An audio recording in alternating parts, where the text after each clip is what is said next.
Kawkawin yung parang yung Oo. bagong line, ano eh, underground lahat eh. Lahat, oo, lahat nga. Subway lahat eh. Kita mo lahat, bukay lahat ang ginagawa nila eh. Kaya nga to Singapore, pag inano mo talaga, para itong langgam eh. Oo. Parang daanan ng langgam ang ilalim nito sa dami na ng mga butas-butas. Oo. Yun ata pinakamalalim eh, no? Sa Dobigor. Parang 25 floor pa na yung pasok. Oo. Ang lalim naman talaga nun. Legit yun. Legit naman talaga yun. Kasi ilang linya ng MRT pinagtagtagtag. Oo.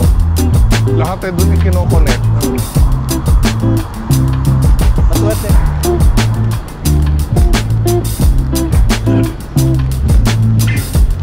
Pero itong mga to, luma na itong mga XDB na to. No? Hindi na siya ano. Ano siya yung mga bago talaga.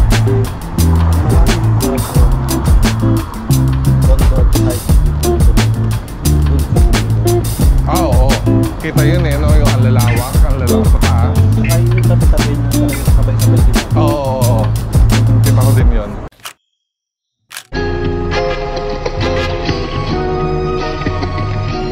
Aba, tumabot na to ah. Oo, ano. Dati hindi ito malakad. So, nangyayari yun lagi. Sa isang kalsada. May ano, Sa one side lang lagi. mga tao. Para sabay. Oo. Kasi dati pag naglalakad ako dito, hindi naman ito ganito kalakad. Pero dapat, hindi lang guhit na nilagay. Lagyan nila tayo ng konting araw para talaga separate mo yung tao sa nagbabay. Oo. Gusto mo yung separate. Kasi business din eh. Kaya pa rin daanin na nagbabay ka ng mga nakatibay ko yun. Oo.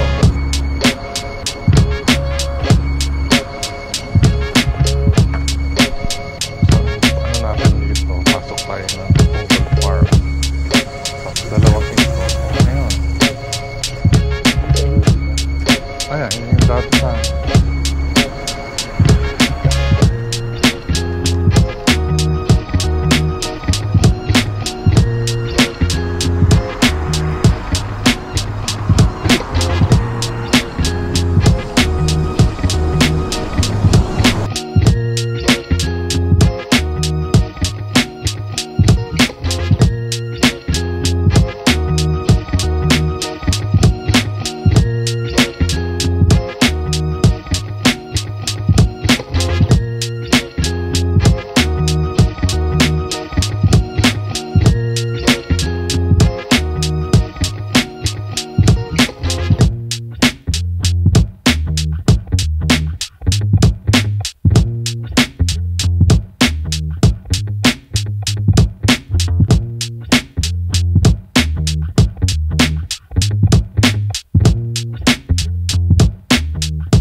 pala yung ano, pa ganun.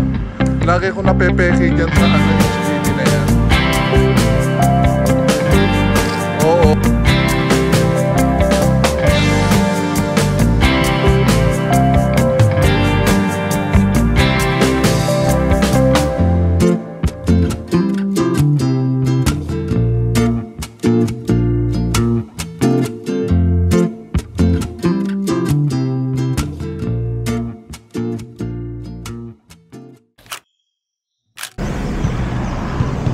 Kailang ano na tayo, sa oras na ba tayo?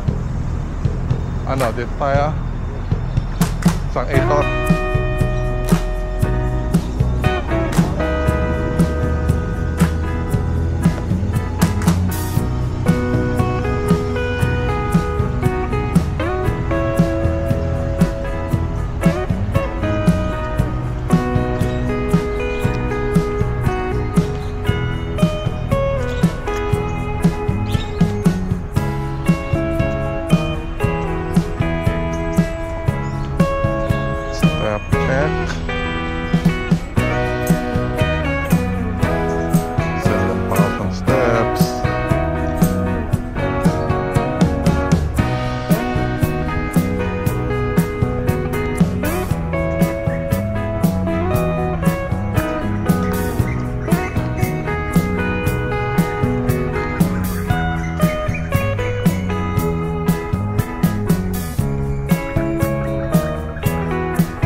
Dinadala ko ni Joseph.